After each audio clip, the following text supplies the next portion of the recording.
अगर आप चाहते हैं कि आपको मरने के बाद भी याद किया जाए, बहुत सारे लोग अभी आपकी ज़िंदगी में ऐसे होंगे जो आपको याद करते होंगे, लेकिन क्या आपने कभी देखा है कि जब इंसान मर जाता है तो उसको 1 महीना याद किया जाता है, 1 साल याद किया जाता है, 10 साल याद किया जाता है, लेकिन उसके बाद लोग उसको ऐसे भुला देते हैं जैसे कि वो कभी था ही नहीं।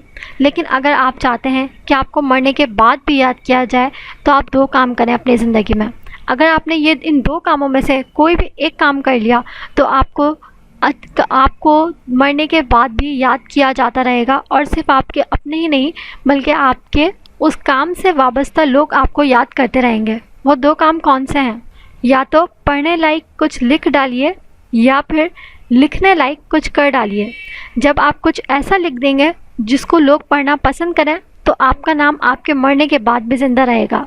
या फिर अगर आपने कोई ऐसा काम कर दिया जिसके ऊपर लोग आपकी तारीफ़ में आपके ऊपर कुछ लिखें, तो भी आपका नाम मरने के बाद भी ज़िंदा रहेगा।